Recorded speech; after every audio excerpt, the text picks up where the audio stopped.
Muy buenas tardes, compañeras. Qué bueno que se pueden reunir el día de hoy aquí para realizar nuestra quinta sesión del compañerismo filosófico. Y pues bueno, ya saben lo que vamos a hacer el día de hoy es principalmente vamos a hacer unos ejercicios de respiración para poder concentrarnos y que toda distracción quede como fuera de nuestras mentes y de esta manera enfocarnos correctamente y de manera directa en lo que va a ser la lectura del día de hoy. Y después vamos a proceder a, como ya dije, esta lectura donde vamos a, si se puede, examinar párrafo por párrafo y si no, leer todo de corrido y al final haremos unos comentarios sobre reflexiones y conclusiones propias. Entonces vamos a iniciar, les voy a pedir que cierren sus ojos y estén en una buena y cómoda postura para poder realizar esta pequeña respiración para poder concentrarnos. Entonces les pido que cierren sus ojos, por favor.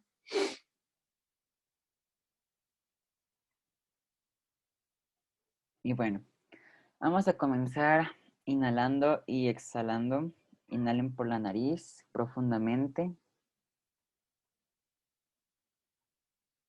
y vamos a soltar por la boca. Tratemos de repetir este proceso varias veces.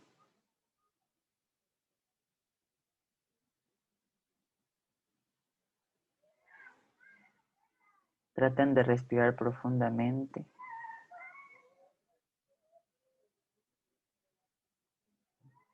y que al exhalar puedan soltar todo y puedan suspirar.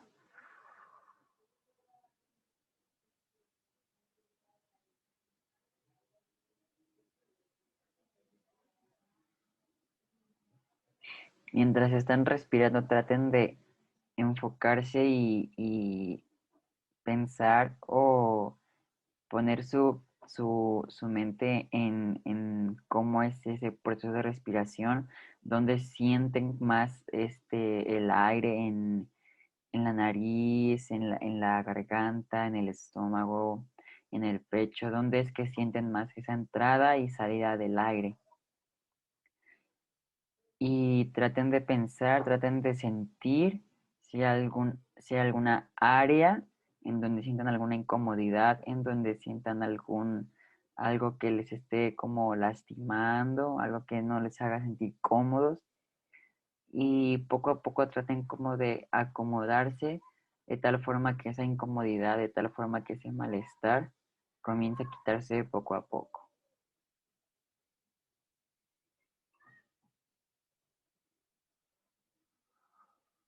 Recuerden inhalar profundamente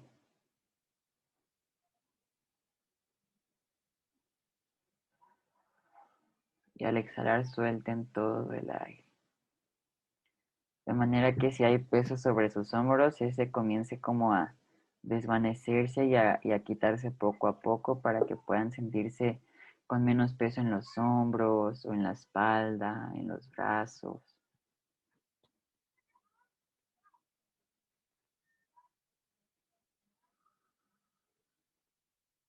Y mientras siguen respirando, vamos a tratar de concentrarnos, vamos a pensar en algún momento del día o en algún momento específico que ustedes quieran. Traten de, no sé, recordar algún momento que les gusta mucho, recordar, no sé, alguna canción favorita, alguna comida favorita. Traten de recordar cómo es la sensación que experimentaron al verse encontrados con esa canción, con esa música, con ese momento específico, cómo sintieron su paladar, cómo sintieron sus oídos, sentimentalmente cómo experimentaron ese proceso, si estaban felices, estaban tristes, estaban neutros. Traten de enfocarse en este momento mientras seguimos respirando.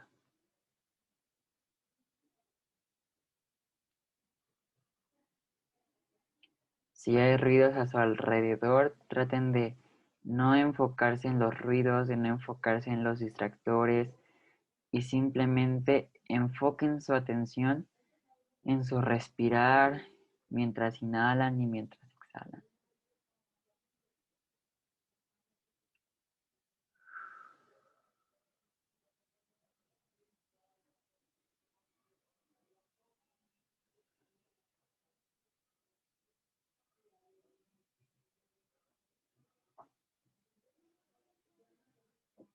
Ok, ahora les voy a pedir que poco a poco vayan abriendo sus ojos. Bueno, ahora les voy a hacer la lectura, que es un fragmento de una obra de Tomás de Aquino, que es de El libre albedrío. Y dice así. La afirmación de la voluntad como facultad del alma por la que el hombre tiene necesariamente a un fin plantea el problema de la libertad y el determinismo. ¿Puede el hombre elegir su conducta o está determinado por la naturaleza de la voluntad? Tomás tratará de justificar el libre albedrío pese a que la voluntad se halla necesariamente movida por ciertos objetos. Para resolver esta cuestión del libre albedrío es necesario ayudarse de una primera consideración. Del mismo modo que en las otras cosas de la naturaleza, encontramos en el hombre un principio de sus actos. Este principio activo en el hombre es la inteligencia y la voluntad. Este principio humano se asemeja parcialmente como también difiere en parte a aquel que encontramos en las cosas. Se parecen en el sentido de que de una parte y de otra tenemos una forma, que es el principio del obrar, y una inclinación o apetito consecutivo a esta forma, apetito del que deriva la acción exterior. El hombre, en efecto, obra por inteligencia. La diferencia consiste en esto: la forma que constituye las realidades de la naturaleza está individualizada por la materia. La inclinación que se deriva está, como consecuencia, estrictamente determinada a una sola posibilidad. La forma intelectual, por el contrario, en razón de su universalidad, es susceptible de englobar a una multitud de posibilidades. Por eso, como los actos se realizan siempre sobre una materia singular, jamás adecuada a la potencia del universal, la inclinación de la voluntad no está determinada. Se beneficia de un margen de indeterminación respecto a los múltiples singulares. El, el arquitecto, por ejemplo, que conciba el plano de una casa en universal, puede, a su gusto, darle la forma que quiera, cuadrada, redonda, etc. Todas estas figuras se ordenan bajo lo universal a título de determinaciones particulares. El animal, que es menos determinado que la piedra, se encuentra en una posición intermedia entre el hombre y la cosa, pero las formas de su percepción permanecen individuales. En consecuencia, la inclinación, pese a la variedad de lo sensible que la condiciona, está siempre determinada por lo singular. En segundo lugar, es necesario recordar que una potencia es susceptible de una doble determinación. Una le viene del sujeto, por ejemplo, la disposición del ojo hacia una visión más o menos clara. Otra proviene del objeto que, según su color, por ejemplo, me hará ver lo blanco o lo negro. La primera, como puede verse, concierne al ejercicio del acto, la segunda a su especificación. Nosotros hemos visto que el acto está especificado por el objeto. En las cosas de la naturaleza, la especificación depende de la forma, que le es inmanente por esencia. El ejercicio es función del agente. Luego, el agente está necesariamente movido por un fin. El primer principio del obrar es cuanto a su ejercicio, reside en la finalidad. Si ahora nosotros reflexionamos sobre los objetos de la voluntad y del intelecto, veremos que el objeto del intelecto, a saber, el ser y lo verdadero, se inclina del lado de la forma. El objeto de la voluntad, por el contrario, pertenece a la finalidad. Se trata del bien que engloba todas las formas de lo conocido. De ahí que existe una cierta reciprocidad entre el bien y lo verdadero, en virtud de la cual el bien se ordena bajo lo verdadero y lo verdadero bajo el bien como particular. Si analizamos la determinación de las potencias, debemos reservar la especificación a la inteligencia. Es el bien, en tanto que conocido, el que mueve la voluntad. Si consideramos el ejercicio, vemos que la voluntad es su propio motor. Yo conozco porque veo, y al contrario, porque veo, pongo en movimiento todas mis potencias. Para demostrar que el querer no es siempre necesidad, hay que considerarlo bajo el doble aspecto de la especificación y del ejercicio. En cuanto al ejercicio, la voluntad está, en primer lugar, movida por ella misma. Se mueve del mismo modo que mueve a las otras potencias. Es inútil objetar que un mismo ser no puede estar a la vez en potencia y en acto, ya que, igual que los principios me permiten en el orden intelectual, en tanto que están en acto de mí, desarrollar todas las posibilidades que contienen en potencia, así la voluntad en acto hacia sus fines. Puede determinarse por la vía de un consejo que deja abierta una alternativa y que no es necesario. Sin embargo, no se puede proceder a lo infinito en la serie de principios motores. Si el consejo depende de la voluntad y la voluntad del consejo, para evitar el círculo nos es necesario remontarnos a un primer motor. Este primer motor, que está por encima del intelecto y de la voluntad, es Dios mismo, quien mueve a la voluntad según su condición, sin hacerle violencia. Desde el punto de vista de la especificación, señalemos que el objeto que mueva la voluntad solo puede ser el bien conveniente, en tanto que elegido por la inteligencia. Supongamos que este bien se presenta con los límites de la particularización y no como universalmente bueno. Entonces será incapaz de mover a la voluntad necesariamente. Por el contrario, si este bien se presenta como bien bajo todos los aspectos, entonces no puede dejar de determinar a la voluntad. Tal es el caso de la beatud, que se define como el estado que integra la totalidad del bien. Sin embargo, aquí solo se trata del orden de la especificación, ya que desde el punto de vista del ejercicio puedo perfectamente no querer actualmente pensar en la beatud, ya que este acto de pensar es el mismo particular. Si por el contrario el bien se presenta solamente bajo los límites de una determinación particular, el acto no será necesario ni desde el punto de vista de la especificación ni desde el punto de vista del ejercicio. ¿Cómo se decide, pues, la voluntad concretamente? Se puede analizar tres casos. A veces la decisión dependerá del peso de tal o cual condición del objeto, en tanto que valorada por la inteligencia. La decisión será en tal caso racional. Por ejemplo, si yo considero tal cosa útil para mi salud o al menos lo es para mi actividad voluntaria. Otras veces, una ocasión, venga del interior o del exterior, hará que me apoye sobre una circunstancia del objeto y que deje el resto en la sombra. Finalmente, la decisión puede tener su origen en una disposición interna. El hombre colérico y el hombre sabio deciden de muy diferente manera. El enfermo no ve la comida del mismo modo que el sano. Como dice el filósofo, a tal disposición, tal fin. Si esta disposición es natural y por ello ajena a la voluntad es necesaria. Por ello todos los hombres quieren ser, vivir y conocer. Si esta disposición no procede de la naturaleza, por ejemplo, en el caso de las pasiones, en tal caso no habrá necesidad, ya que esta disposición puede ser modificada. El hombre colérico tratará de calmarse antes de juzgar. Sin embargo, es más fácil reducir una pasión que un hábito.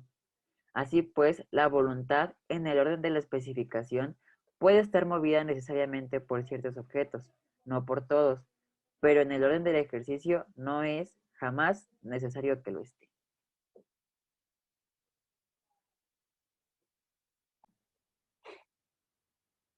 Bueno, como, bueno, ya terminé de leer el texto, no sé si quieren que vayamos a hacer como el análisis ahorita como general de todo o quieren que vaya leyendo párrafo por párrafo para que podamos retomar como diferentes aspectos de cada uno y podamos así retroalimentar comentarios y reflexionar y poder llegar a una conclusión entre todos. Yo Por considero párrafos. que Ajá. por párrafos es mejor. Ok, bueno, antes de volver a iniciar este párrafo por párrafo, hay una pregunta al inicio que me parece muy interesante, entonces es más que nada como introducción. Entonces me gustaría hacérselas y saber qué opinan. Dice, ¿puede el hombre elegir su conducta o está determinado por la naturaleza de la voluntad? Bueno, hay una frase que he escuchado bastantito que dice, el ser humano es bueno por naturaleza, es la sociedad la que condena la esencia y lo bueno de su alma. Eh, a mi parecer, toma que todo ser humano nace como una hoja en blanco y con el paso del tiempo va a moldear su personalidad para, pues, para crear su destino, para lo que está destinado, a lo que nació. Entonces, a mi parecer, siento que cada uno de nosotros vamos a formar lo que somos con nuestras experiencias y con lo que hayamos vivido en nuestra vida. Y no es algo que solo aparezca como por arte de magia. Entonces, eh, es, es un conjunto de todos, es un conjunto de nuestras creencias, de las personas con las que nos rodeamos, la sociedad en la que crecemos, la forma en la que hemos sido criados a lo largo del tiempo. Entonces, es más que nada eso. Ok, gracias. Sí, Isis, perdón. Bueno, yo creo que tenemos, como acabamos de leer, el texto habla sobre el libre albedrío, entonces creo que cada quien tiene la libertad de tomar las decisiones que él quiera. Y pues, por ejemplo, conozco un caso de un amigo que en su casa vivió violencia de niño y él decidió que no quería eso pues para sus hijos. Entonces, sí, si tienes un contexto o experiencias, al final la persona tiene la decisión de tomar esas conductas o no. Ok, gracias. ¿Y Odette? Yo concuerdo también con Isis, creo que el entorno influye en el carácter que vamos formando, pero al fin y al cabo somos seres independientes y propios con una moral y un pensamiento de cada persona distinto. Y si dices, yo soy malo porque me pasaron cosas malas, estás justificando lo que haces. Y sí, te afecta, pero tú no, tú decides hasta qué punto te afecta y la forma en la que decides trabajar esas cosas. Así que yo digo que pues sí, nos guiamos más por nuestro libre albedrío que pues por lo que es nada. Ok, gracias. Creo que fue como algo fundamental que mencionó Carla, que es más o menos pues la influencia de la sociedad por la que como que se va ya sea beneficiando o pues no trayendo beneficios a nuestra conducta y a nuestra forma de actuar con respecto a nuestro día a día y van a ser muchos factores tal vez los que van a definir esto. Entonces, pues bueno, ahora sí voy a leer este párrafo por párrafo y si gustan que me detengan en una parte o que vuelva a leer alguna parte en específico, con gusto pueden hacerlo. Dice, para resolver esta cuestión de libre albedrío, es necesario ayudarse de una primera consideración. Del mismo modo que en las otras cosas de la naturaleza, encontramos en el hombre un principio de sus actos. Este principio activo en el hombre es la inteligencia y la voluntad. Este principio humano se asemeja parcialmente, como también difiere en parte a aquel que encontramos en las cosas. Se parece en el sentido de que de una parte y de otra tenemos una forma, que es el principio del obrar, y una inclinación o un apetito consecutivo a esta forma, apetito del que deriva la acción exterior. El hombre en efecto obra por inteligencia. La diferencia consiste en esto. La forma que constituye las realidades de la naturaleza está individualizada por la materia. La inclinación que se deriva está, como consecuencia, estrictamente determinada a una sola posibilidad. La forma intelectual, por el contrario, en razón de su universalidad, es susceptible de englobar a una multitud de posibilidades. Por eso, como los actos se realizan siempre sobre una materia singular, jamás adecuada a la potencia del universal, la inclinación de la voluntad no está determinada. Se beneficia de un margen de indeterminación respecto a los múltiples singulares. El arquitecto, por ejemplo, que conciba el plano de una casa en el universal, puede a su gusto darle la forma que quiera, cuadrada, redonda, etc. Todas estas figuras se ordenan bajo el universal a título de determinaciones particulares. El animal, que es menos determinado que la piedra, se encuentra en una posición intermedia entre el hombre y la cosa, pero las formas de su percepción permanecen individuales. En consecuencia, la inclinación, pese a la variedad de lo sensible, que la condiciona está siempre determinada por lo singular.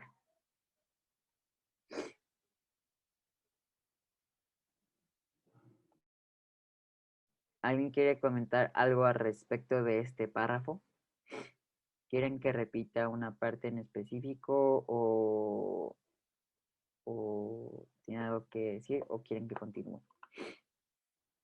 Bueno, lo que yo pude rescatar de esta parte creo que fue el ejemplo que mencionaba acerca del arquitecto, que dice que al principio él puede concebir o realizar un plano en lo universal, o sea, el plano de una casa, sabemos que al fin y al cabo va a ser un plano de una casa, cualquier arquitecto que haga un plano va a ser un plano, ¿no? O sea, de eso no va a haber diferencia. Sin embargo, cada uno va a tener la preferencia y el gusto de hacerlo a su manera, así como lo mencionaba en el ejemplo, ya sea cuadrada, redonda, rectangular, de 2 pisos, 3 pisos, de un edificio, no sé, cualquier forma, pero fue de una parte universal, que fue el plano, y terminó en una parte singular. Entonces creo que en la voluntad o en lo que es digámoslo así, el libre albedrío, todos vamos como que a iniciar en una parte universal y vamos a terminar en una singular, ¿no? O sea, por ejemplo, no sé, tal vez me pueda ocurrir en este momento que todos ahorita estamos estudiando, ¿no? Somos estudiantes, pero al final vamos a terminar en direcciones diferentes porque a cada uno va a querer estudiar cosas diferentes. Entonces, nuestra voluntad va a ser como, o yo lo pienso, o yo lo veo de esta manera, es que va a iniciar con una forma universal y va a terminar con una forma singular. ¿Alguien más quiere comentar algo? Pues puedo agregar en el ejemplo del arquitecto que, como tú dijiste, pues universal en sí va a ser una casa y pues va a tener la estructura de una casa, va a tener lo indispensable que una casa debe tener para ser nombrada casa, pero en sí lo que va a determinar la realidad de ese panorama es la singularidad. Bueno, yo lo tomo también por el lado que mencionó Magdiel, de los arquitectos que pues hacen planos, del fin y al cabo van sabiendo hacer algo, y los estudiantes, y también lo que dijo Carla de la singularidad. Bueno, creo que cuando somos unos bebés pequeños, metafóricamente somos unas hojas en blanco, no tenemos conocimientos, estudios propias, solo nos dedicamos a sobrevivir, pero conforme vamos creciendo, según lo que vamos teniendo, las experiencias, la gente que nos rodea, lo que vamos aprendiendo, vamos empezando a definirnos como propiamente. Hay quienes son buenos en algunas cosas, son buenos en otras, a quienes resulta que se les dan bien las artes, a quienes les dan bien las matemáticas. Y todo esto al principio viene del mismo bebé y que poco a poco pues se va desarrollando hasta adquirir una singularidad propia.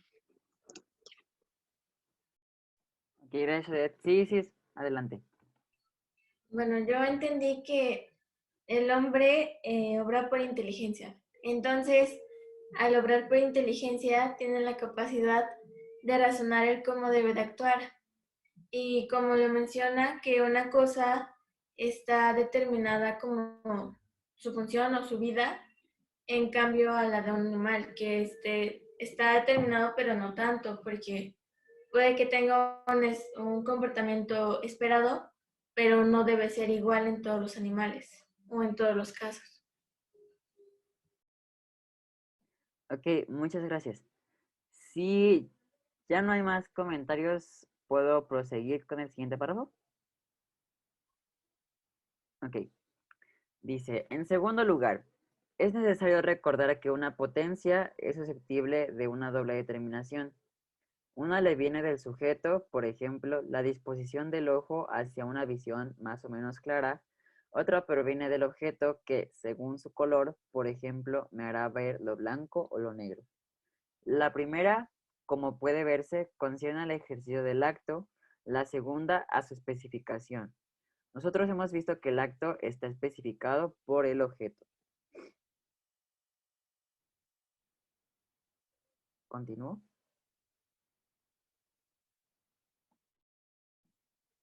¿Tiene algo que decir, mencionar o aportar?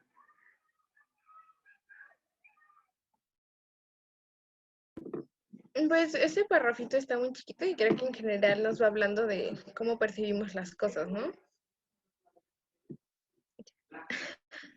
Ok, gracias. ¿Puedes repetirlo, por favor, otra vez? Es que como que me perdí tantito.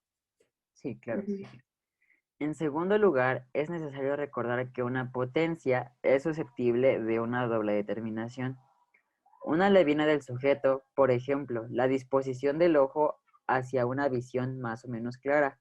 Otra proviene del objeto que, según su color, por ejemplo, me hará ver lo blanco o lo negro. La primera, como puede verse, concierne al ejercicio del acto. La segunda, a su especificación. Nosotros hemos visto que el acto está especificado por el objeto. A ver. Bueno, creo que tengo una idea clara de lo que dice ese párrafo. Y es que, por ejemplo, como menciona, eh, la finalidad que tiene el ojo es, pues, ver, ¿no? Pero va a ver, pues, o sea, fue creado para ver objetos claros, porque en sí, si estás en la oscuridad, no puedes ver nada en puro negro. Y la especificación es que en el objeto un objeto va a transmitirte, pues dependiendo de lo que está hecho, el material o el color que hayan puesto, eh, claridad o oscuridad. Entonces, pues es una correlación entre diferentes significados y significantes que puede ser un poco interesante.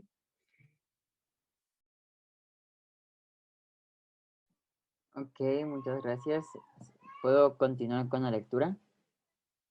Ok. En las cosas de la naturaleza, la especificación depende de la forma, que le es inmanente por esencia. El ejercicio es función del agente. Luego, el agente está necesariamente movido por un fin.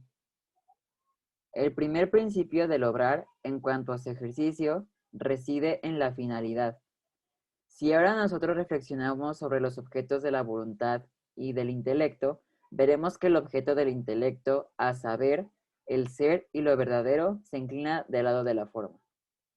El objeto de la voluntad, por el contrario, pertenece a la finalidad. Se trata del bien que engloba todas las formas de lo conocido. De ahí que existe una cierta reciprocidad entre el bien y lo verdadero, en virtud de la cual el bien se ordena bajo lo verdadero y lo verdadero bajo el bien como bien particular.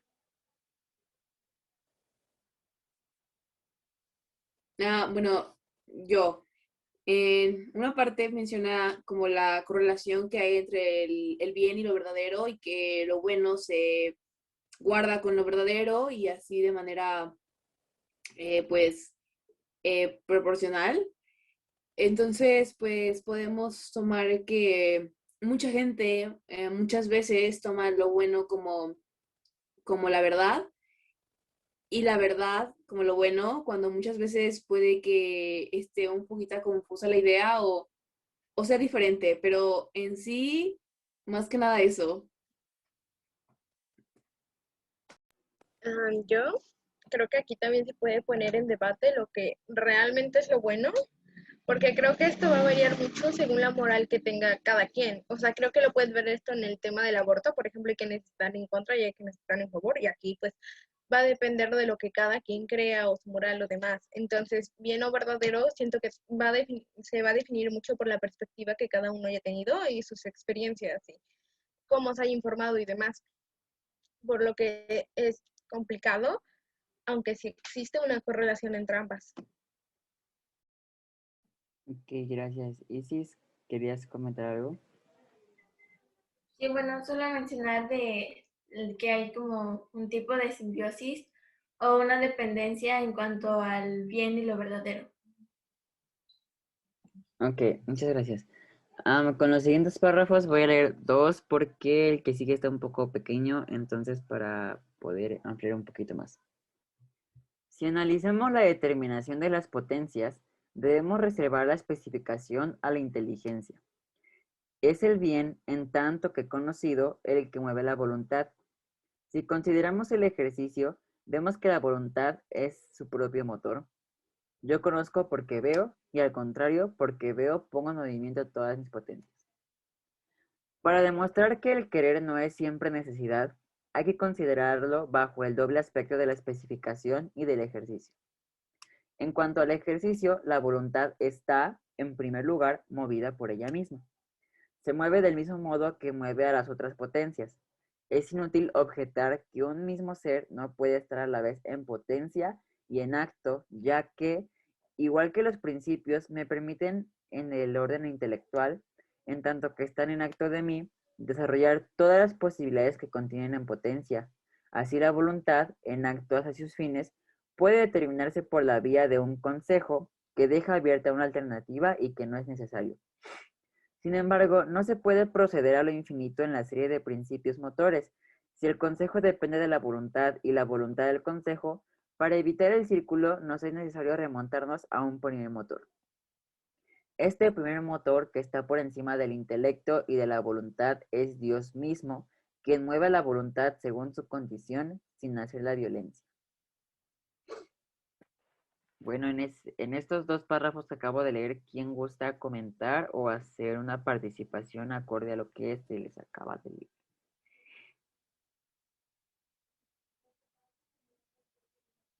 Ok, Odette.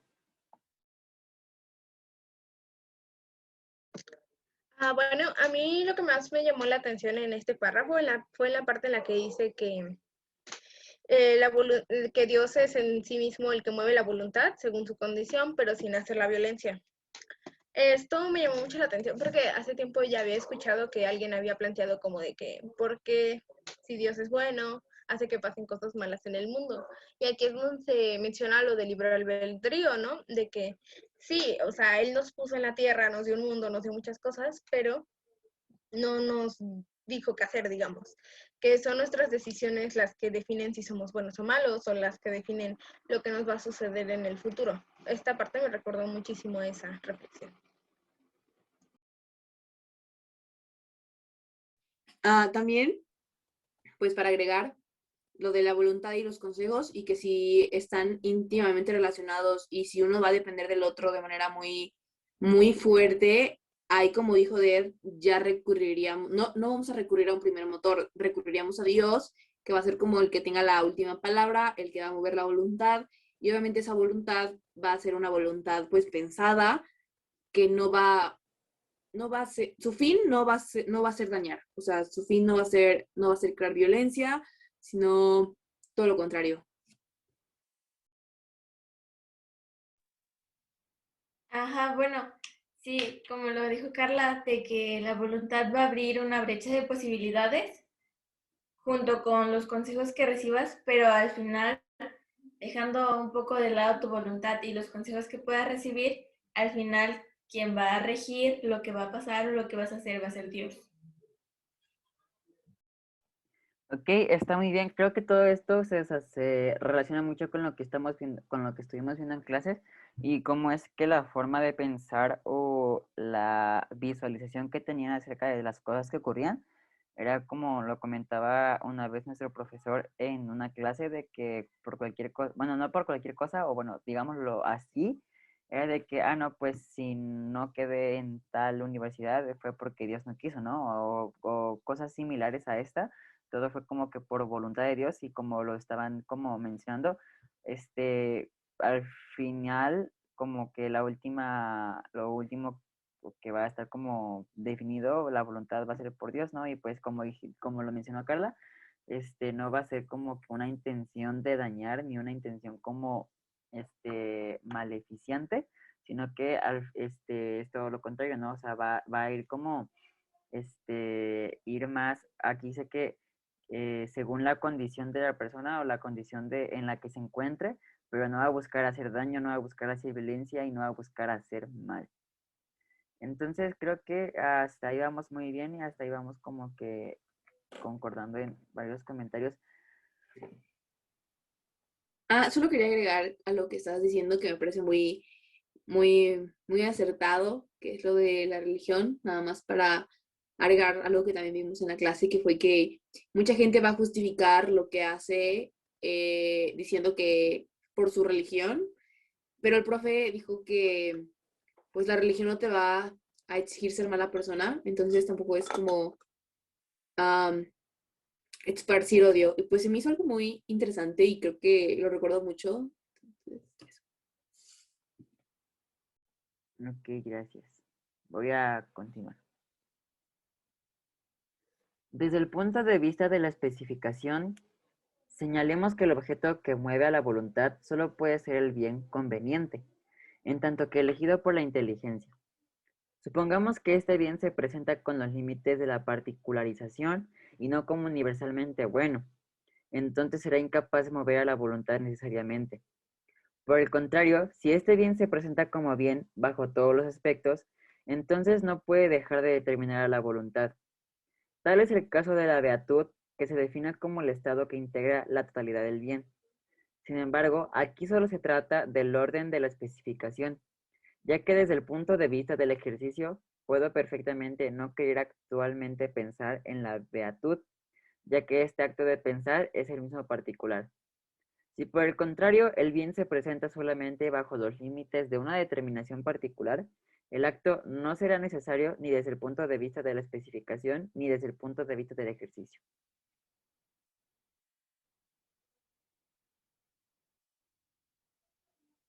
¿Alguien quiere comentar algo al respecto o puedo continuar?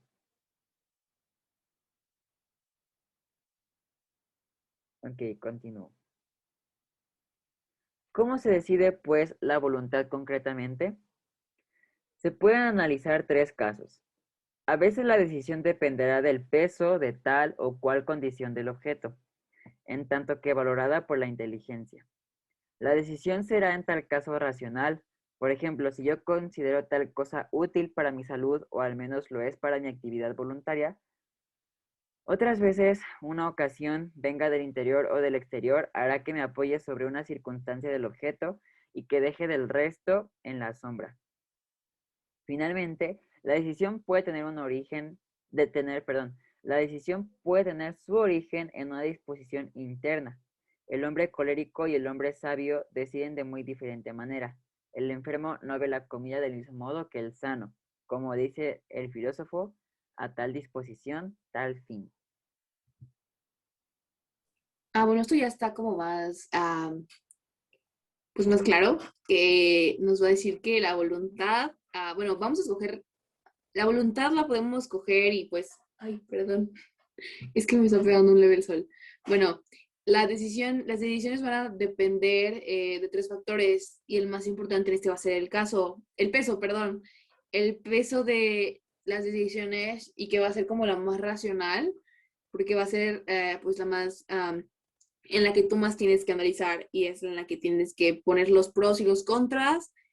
Por ejemplo, cuando escoges una universidad, ya estamos todos en eso, el peso de lo que quieres estudiar, las materias, lo que es mejor para ti, pues esta va a ser, tienes que poner un peso entre universidades, es saber escoger pues con criterio propio y pues de esa manera tú escoges ya pues conociendo a lo que te vas a enfrentar. La siguiente, pues, ay, la siguiente de la que habla es, pues, puede tener el origen en uno propio, o sea, no va a ser las mismas decisiones para diferentes personas. Ahí pone el ejemplo del tipo enfermo y el tipo sano, entonces es como en la condición en la que estés viviendo. Por ejemplo, no sé, pues seguimos con universidades. Lo mismo, por ejemplo, si alguien se quiere ir, no sé, a estudiar a Oxford y puede que en las posibilidades no esté, pues, costear esa universidad para alguien que, pues, está viviendo, pues, en Inglaterra y que de hecho, pues, está muy cercana a ello. Entonces, eso. Ok, sí, adelante, Beth. Bueno, yo también lo veo como Carla, siento que la primera es la racional, la que como en las universidades tenemos que pues pensar qué me conviene, qué no me conviene ya a fondo, ¿no? La segunda para mí es no tanto lo que, sí, o sea, sí influyen los factores externos como de, está muy lejos, sino como los factores tanto externos como internos, a veces uno no puede hacer ciertas cosas por las formas en las que piensas. Muchas veces, o sea, te llega más a afectar como a lo que tú piensas de ti mismo que lo que realmente te dicen los demás, ¿no? Y con factores externos, pues sí siento que puede ser lo económico, o también a veces, por ejemplo, en carreras como artes, muchas veces los padres no les dan el apoyo a sus hijos porque sienten que no es una carrera de verdad. Siento que en estos casos el factor externo son los padres y su opinión. Y la última, yo la veo como estas decisiones que tomamos cuando estamos en la emoción y solamente en la emoción, como cuando estamos enojados y tenemos una pelea con alguno de nuestros padres y terminamos diciéndoles cosas feas, solo porque estamos enojados, no es lo que realmente pensamos o creamos, sino que nos estamos dejando llevar por esa emoción. O sea, lo mismo cuando estamos muy felices, pues te pones tan feliz que le dices que sí a muchas tonteras, como cuando estás alcoholizado. Eso. Ok. Sí, adelante, dices. Bueno, además de que influye también como el temperamento, porque menciona que el colérico, bueno, el hombre colérico va a hacer su voluntad muy distinta a la del sabio. Entonces, podemos ver que es cuestión de personalidades y perspectivas lo que influye también en la toma de, pues, de decisiones o nuestra voluntad. Sí, pues bueno, yo como retroalimentando y tomando varios aspectos que mencionan, creo que todo va a depender mucho de la circunstancia y de la situación en la que se esté viviendo cada persona y en lo que, como lo que menciona aquí, en lo que yo considero que es más útil, ya sea para mi salud o para cualquier actividad en la que yo esté realizando, ¿no? O sea, por ejemplo, como retomando los ejemplos de las universidades, yo puedo considerar que una universidad es muy útil, muy buena y de excelencia para mí. Sin embargo, si yo no puedo alcanzar el recurso para poder ingresar a esa universidad, tendré que buscar diferentes opciones en las cuales yo me pueda adaptar y en las cuales pueda ser también útil para mí. Entonces, todo va a depender mucho de la formación y de la, sí, de... Ah, no, yo quería decir algo, estaba esperando a que terminaras. Ah, ok, Acaba. lo siento. Todo va a depender mucho de la forma en que, uno, nosotros lo vemos y dos, la forma en que lo percibamos y lo necesitemos. Entonces, ahora sí, adelante. Ah, sí, yo quería retomar algo de lo que tú dijiste, que sí, a veces, por ejemplo, si no podemos ir a la universidad por factores económicos, pues se buscan otras opciones, pero aquí también siento que es importante mencionar que a veces la gente no quiere tomar otras opciones, o sea, hay mucha gente que dice de que, ay, no me pueden pagar una universidad, no me quieren pagar la carrera que yo quiero y simplemente deciden dejar de intentarlo y hacerlo, cuando hay mucha gente que pues trabaja o intenta buscar muchas otras formas para hacer esas cosas y encontrar más motivo. De nuevo lo tomo como los obstáculos internos que nos ponemos. Y ya. Ok, gracias. Bueno, vamos a concluir con el último párrafo y ya para seguir con las conclusiones para poder finalizar esta reunión. Dice, si esta disposición es natural y por ello ajena a la voluntad es necesaria. Por eso, por ello, todos los hombres quieren ser, vivir y conocer. Si esta disposición no procede de la naturaleza, por ejemplo, en el caso de las pasiones, en tal caso no habrá necesidad, ya que esta disposición puede ser modificada. El hombre colérico tratará de calmarse antes de juzgar. Sin embargo, es más fácil reducir una pasión que un hábito. Así pues, la voluntad en el orden de la especificación puede estar motivada necesariamente por ciertos objetos, no por todos, pero en el orden del ejercicio no es jamás necesario que lo esté. Okay, ¿alguien quiere iniciar con comentando este último párrafo? Bueno, yo quiero iniciar hablando. A mí la parte en la que más me llama la atención es en la que dice que se puede dominar más fácil una pasión. Eh, Siento que de cierta forma sí tienes razón, porque es más probable que puedas desistir a algo que te gusta, pero tal vez no te va a hacer vivir o te va a dejar muerto de hambre o algo por el estilo. Pero también creo que una pasión, si realmente te apasiona, realmente lo disfrutas, ¿realmente vas a lograr conseguir algo con ellos? Siento que simplemente es de cierta forma resignarte a hacer algo que no te gusta solo por tener más, ¿no? Entonces, como que no comparto esa idea.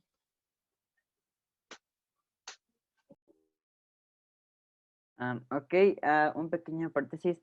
Yo creo que las pasiones, de cierto modo, son como, sí se pueden como, digámoslo así, reducir o hacer un poco más pequeñas. Pero, por ejemplo, yo lo veo de esta manera. Creo que cuando tú haces algo por pasión, de, en un tiempo determinado, digámoslo así, se va a volver un hábito, pero es un hábito que a ti te gusta, un hábito que tú te sientes como identificado y como que te sientes como muy arraigado y que te gusta mucho, pero que al fin y al cabo es algo, al principio inició como una pasión y que terminó siendo un hábito que a ti te gusta mucho hacer, que te gusta mucho realizar, pero podemos enfocarnos en, bueno, yo lo pienso de esta manera, que la pasión puede ser como algo como, no sé, algo muy fuera del ordinario o muy fuera de lo que tú quieres como, o de lo que estás acostumbrado a hacer. Entonces yo pienso que esas son como las áreas que se pueden como reducir un poco más que los hábitos, porque pues los hábitos estamos acostumbrados a vivir de esa manera, estamos acostumbrados, no sé, a, digámoslo así, bañarnos cada cierto tiempo, a realizar ciertos, no sé, cosas que realizamos en nuestro día a día, que ya sea formas cotidianas como personales o que nos dicen, pero al fin y al cabo, o por ejemplo, yo solo, no sé, tocar o practicar algún instrumento, pero aunque es mi pasión, pero ya es un hábito para mí y ya no es como de, no, pues lo reduzco. O en otro caso, otra pasión, no sé qué, no sé, no se me ocurre ahorita en ese momento alguna, pero es como, no sé, digámoslo así, un antojo, ¿no? Es más probable y más posible poder reducir un antojo que quitar un hábito. Entonces, eso es lo que yo pienso y en lo que se me puso a interpretar mi cerebro.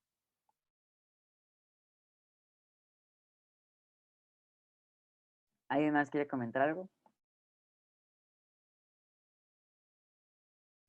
Bueno, creo que finalmente para concluir hemos visto y analizado muchas cosas con respecto a la voluntad y la forma de ejercerla, la forma de redirigirla y la forma de actuar de las personas en cómo es su forma de pensar, su forma de interpretar las situaciones y cómo es que se deja influir por la sociedad o o incluso, no sé, tu familia, tus amigos o por las cosas que pasan en tu escuela, no sé, y que estas cosas al fin y al cabo te van a llevar a hacer una acción, te van a llevar a hacer como una forma de ser. Y además de que otra cosa que creo que también fue importante y rescatar, lo de los aspectos, cómo es que algo empieza de un aspecto universal y se va forjando y se va formando al final de ser algo singular. Entonces, sin nada más que decir, esto fue todo por esta reunión. Muchas gracias por estar aquí y nos estaríamos reuniendo en la próxima reunión de nuestro compañerismo filosófico. Muchas gracias.